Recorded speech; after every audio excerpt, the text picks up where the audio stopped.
शास्त्राभ्यासो जिनपतिस्तुति संगति सर्वदार्यै सत् साधूनां गुणगणकथा दोषबादे च मौनम्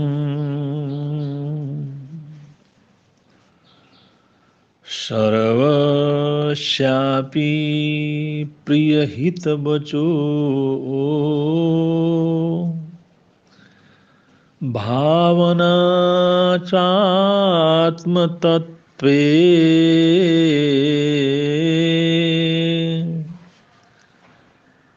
सम्पद्यन्तां मम भवभवे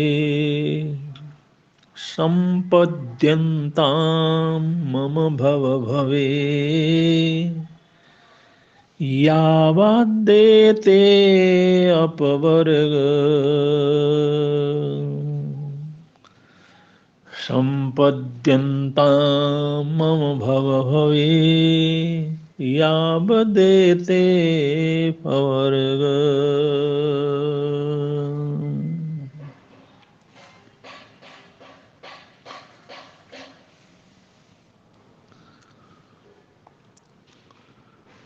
कभी कभी अगर युक्ति से काम लेते हैं, समझ से काम लेते हैं, शांति से काम लेते हैं, तो इसमें जीत हासिल होती है। किसी की कोई कड़वी बात सुनकर, किसी के मजाक से, किसी के थोड़े बहुत अपमान से अगर खींच जाते हैं, क्रोधित हो जाते हैं, अपने आप को भूल जाते हैं, विवेक को तिलांजलि दे देते हैं,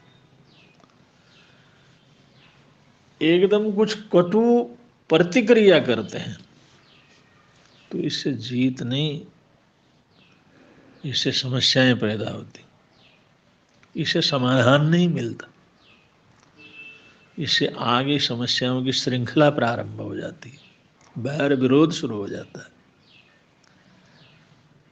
इसलिए ये सब चीजें सिर्फ कहने के लिए, बोलने के लिए नहीं, ये ऐन मौके के ऊपर प्रयोग करने के लिए होते हैं कि हम समय आने पर, जरूरत पड़ने पर, परिस्थितियां उपस्थित होने पर अगर उस समय शांति रखते हैं, उस समय विवेक को जागृत रखते हैं, एक समय किसी चीज की नकारात्मक प्रतिक्रिया नहीं करते और सोच समझ करके काम लेते हैं, तो हम अपने असफलताओं को सफलता में बदल सकते हैं, अपने अपमान को सम्मान में बदल सकते हैं,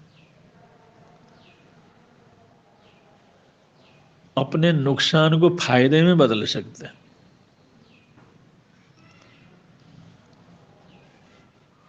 और ऐसा करना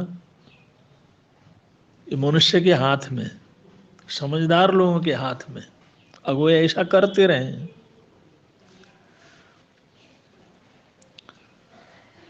पहले छोटे छोटे रजवाड़े थे, विजयनगर रजवाड़े के राजा कृष्णदेव राय बड़े प्रतिभाशाली थे, वीर थे, योद्धा थे, और उदारता भी उनके जीवन के अंदर थी, इसलिए उनके सेवक भी उनसे प्रसन्न रहते थे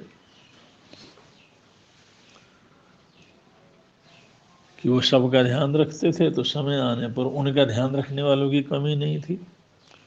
तो विजयनगर के राजा कृष्णदेव राय एक युद्ध को जीत करके आए। उन्होंने सभी दरबारियों को, सभी अधिकारियों को, उसमें सहयोग देने वालों को दावत दिया, भोजन कराया, आदर सत्कार दिया। वो जीत का जो श्रेय है उन लोगों को दिया, भाई आप लोगों की जीत है, आप लोगों ने प्रेम से, सद्भावना से, समर्पण भाव से लड़ा, इसलिए जीत हुई है। वरना अकेला राजा कृष्णदेव राय क्या कर सकता? सब बड़े प्रसन्न हुए, और यही उनके सद्गुण थे जिनकी वजह से राज्य में सब लोग उनका बड़ा मान और सम्मान करते थे। दावत वगैरह होने के बाद उन सभी अधिकारियों के बीच में दरबार लगा, और काफ़ी देर में वो तेनालीराम आज किसी कारण से लेट हो गए तो देर में आए। जिस समय तेनालीराम दरबारी लेट आए, लेकिन उससे पहले दावत के बाद उपहारों का भंडार वहाँ पर सामने रख दिया था, और राजा कृष्णदेव राय ने कहा भाई ये इस युद्ध के अंदर हमारे को जो उपहार मिले हैं वो सब हम लेकर के आए हैं, और इसमें से जो जिसकी इच्छा है आप लोग उठा सकते हैं, ले सकते हैं। तो सबने उठा लिए। और उधर जिस समय तेनालीराम पहुंचे तो एक चांदी की तस्तरी वहां पर पड़ी हुई थी बस, और सारा सामान वहां से उठ गया था। एक दरबारी ने व्यंग्य करते हुए, ताना मारते हुए कहा, तेनालीराम तुम्हारे लिए तस्तरी बची है बस, और जो बढ़िया माल था वो सबको राजा साहब की आज्ञा हो गई, सबने ले लिया। तुम अपने आप को बहुत कुछ समझते हो ना, लेकिन आज तुम्हारे लिए सिर्फ एक तस्तरी मिली है, तस्तरी बची है, वो भी खाली। जैसे उस व्यक्ति ने कहा, जैसे उसने शब्द प्रयोग किए, जिस ढंग से बोला, तेनालीराम के दिल में बात तो चुभी, लेकिन उसने उसकी कोई प्रतिक्रिया नहीं की। वहां गया, देर होने के लिए राजा से क्षमा याचना की, और उस तस्तरी को उठाया और उसको मस्तक में लगाया, और उसको जेब के अंदर उसने छुपा लिया। सब लोग तो अपने उपहार को लेकर के बैठे थे, उसने उसको छुपा, अंगरखे के अंदर उसको छुपा लिया, और थोड़ा उसको छुपा करके ढक करके वो बैठे। तो जिस समय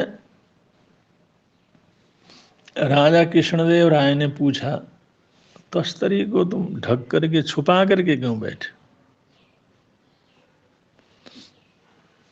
तस्तरी सुंदर है, उसको इस तरह से ढक करके अंदर क्यों रखा तुम? इसकी क्या जरूरत थी? उपहार ये तो खुलेआम दी हुई चीज है, उसको इस तरह से छुपाने की क्या जरूरत? तेनालीराम ने हाथ जोड़ करके बड़ी चतुराई से जवाब दिया, सरकार आप हमेशा इस सेवक को थाली उपहारों से भर के, रत्नों से भर करके आप देते रहे हैं, और वो भरी हुई थाली में हमेशा लेकर के यहाँ से निकलता रहा। और सब लोगों को यह है, राजा साहब जब तेनालीराम को देते हैं तो दिल खोल करके देते हैं, तो ऐसा सब लोग जानते हैं। तो आज मैं ये तस्तरी वो भी खाली लेकर के अगर जाऊंगा तो इसमें आपकी प्रतिष्ठा को धक्का लगेगी। लोग कहेंगे राजा विजय प्राप्त करके आए हैं, खजाना लेकर के आए हैं, उपहार का ढेर लेकर के आए हैं, और तेनालीराम को एक खाली तस्तरी वो जो है मिली। राजा तो हमेशा उसको इतना कुछ भर के देते थे, इतने उदार थे। तो इसकी आपकी चर्चा रहेगी, पता नहीं इनको कुछ मिला या नहीं मिला, चर्चा रहेगी, क्योंकि आपकी उदारता की हमेशा लोग चर्चा करते रहे हैं, क्योंकि आपके दी हुई रत्नों से भरी, उपहार से भरी थाली लेकर के निकलता रहा हूं, और आज खाली तस्तरी लेकर के निकलूंगा तो मेरे को तो कुछ नहीं होता, लेकिन मेरे राजा की प्रतिष्ठा में कुछ भी बात ऐसी हो तो वो तो मेरे से बर्दाश्त नहीं हो सकता। इसलिए मैंने इसको छिपा करके रखा है, और ऐसे छिपा करके ले जाऊंगा। राजा कृष्णदेव राय देखते रहे, बड़े प्रसन्न हुए। दरबारियों ने सुगा इसने तो छक्का मार दिया। उन्होंने जो पहना हुआ हार था मोतियों का, 9 लड़ियों का जो हार था उसको निकाला, और उसको निकालो, तस्तरी निकालो, छुपाने की जरूरत नहीं। मेरी प्रतिष्ठा को कुछ भी ऐसी दाग लगे, ऐसा काम तुम कैसे कर सकते हो, और मैं खुद कैसे कर सकता हूँ, निकालो तस्तरी। तस्तरी निकाला, उन्होंने वो 9 लड़ी का हार उसकी तस्तरी में डाल दिया तो तस्तरी फूल भर गई। और सबसे बड़ा उपहार, सबसे कीमती चीज, सबसे अच्छी चीज, अनमोल, वो एक खजाना तेनालीराम को अनायासी प्राप्त हो।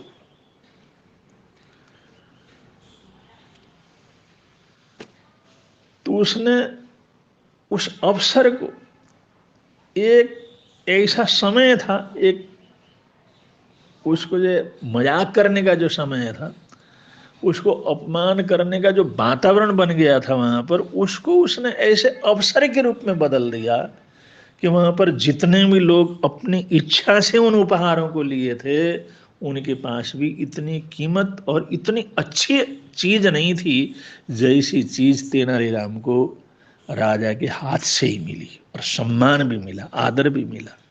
उसके प्रति राजा का सद्भावना और उसका विश्वास भी बढ़ा।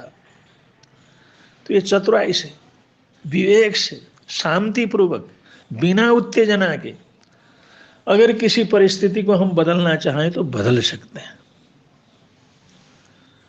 लेकिन अपने आप ही को खो करके नहीं, दुर्भावना से भर करके नहीं, नकारात्मक प्रवृत्तियों से भर करके नहीं, गुस्से होकर के नहीं, अपने आपा को खो करके नहीं, मर्यादा को तोड़ करके नहीं, उन सभी नकारात्मक आचरणों से बच करके अगर सकारात्मक भाव से सोचपूर्वक अगर आधे कदम उठाते हैं तो हम हर दुर्भाग्य को सौभाग्य के अंदर बदल सकते हैं। और यही चीज हमारे देश के माननीय प्रधानमंत्री नरेंद्र मोदी बार बार कहते हैं, दुर्भाग्य हमारे पास आया है तो इसको सौभाग्य के रूप में हमने बदलना है, एक अवसर के रूप में इसको लाभ लेना है। जो मुसीबत आई है उसको भी सफलता का एक द्वार बनाना है, उससे कामयाब हमने होना है, कामयाबी की तरफ हमने आगे बढ़ना है। इससे परेशान होकर के, दुखी होकर के नुकसान नहीं करना, उससे किसी न किसी तरह का फायदा उठाना। तो ऐसे दुर्भाग्य को सद्भाग्य में बदलने का अगर प्रयत्न करते हैं शांति पूर्वक, सोच पूर्वक और जो विवेक पूर्वक, तो आदमी सब कुछ अपने जीवन के अंदर प्राप्त कर सकता है।